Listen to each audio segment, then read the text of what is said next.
Hello, today we discover what machine learning truly is. Previously, we discussed what artificial intelligence is. Now, let's explore a key part of it, machine learning. Think about how we usually program computers. We give them explicit instructions, a set of if-then rules to follow. For example, you might write a rule that says, if the temperature is greater than 25 degrees Celsius, then turn on the air conditioning. This works well for problems where the rules are clear and easy to define. However, many real-world problems are too complex for explicit rules, like identifying a cat in an image or predicting stock prices. This is where machine learning steps in.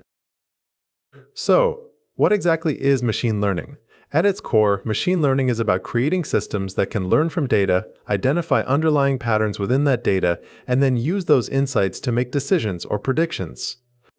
Crucially, these systems achieve this without being explicitly programmed for every single task.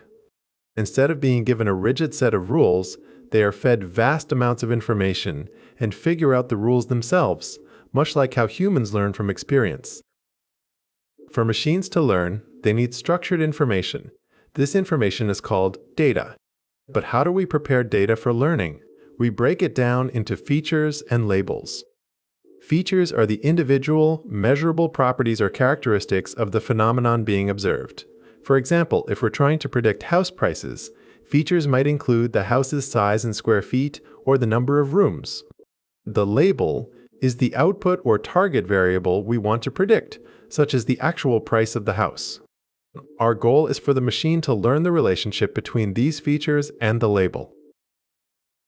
Once we have our data with features and labels, we introduce models.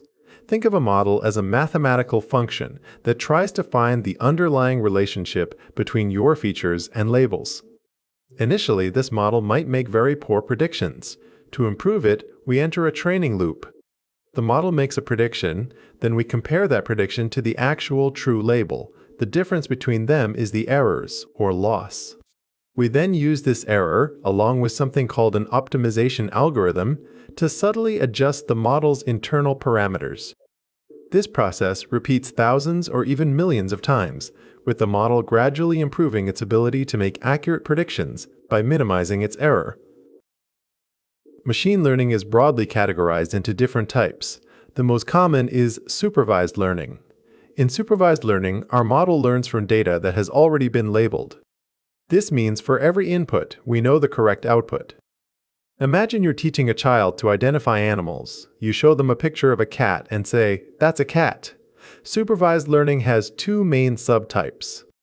Classification is when the output is a discrete category, like predicting if an email is spam or not spam, or identifying an image as a cat or a dog.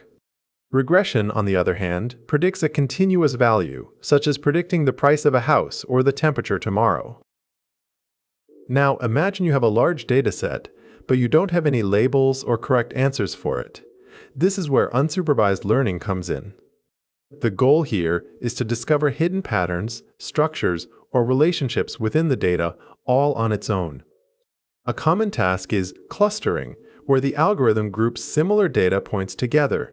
For instance, it might segment customers into different groups based on their purchasing behavior, without being told beforehand what those groups should be. Another use is dimensionality reduction, which simplifies complex data by reducing the number of features, making it easier to visualize and process while retaining its essential information. Finally, we have reinforcement learning, which is perhaps the most intuitive way humans and animals learn, through trial and error. Here, an agent learns to make optimal decisions by interacting with an environment. The agent performs an action in the environment, and in response, receives a reward or a penalty, along with an updated state of the environment. The goal of the agent is to learn a strategy, or policy, that maximizes its cumulative reward over time. Think of training a pet. Good behavior is rewarded, and undesirable actions are ignored or discouraged, guiding the pet to learn what to do to get more treats. Machine learning isn't just a theoretical concept. It's deeply integrated into our daily lives and is transforming countless industries. From the personalized recommendations you get on streaming services or online stores, to the facial recognition that unlocks your phone, machine learning is at work. It powers natural language processing, enabling voice assistants and translation tools. In healthcare, it assists with medical diagnosis and drug discovery. Machine learning is a powerful tool for solving complex problems, automating tasks, and extracting valuable insights from vast amounts of data, driving innovation across nearly every sector. To quickly recap, we've learned that machine learning is about systems that learn from data and identify patterns without being explicitly programmed. We explored the three main types: supervised learning, which uses labeled data to make predictions, like classifying images or predicting prices; unsupervised learning, which finds hidden structures in unlabeled data, useful for tasks like clustering customers; and reinforcement learning, where an agent learns optimal behavior through trial and error by interacting with an environment and receiving rewards. This foundational understanding is crucial as we delve deeper into specific algorithms and techniques. Next time, we'll explore how to prepare data for these powerful learning systems. Thank you for watching. Please like and subscribe for more.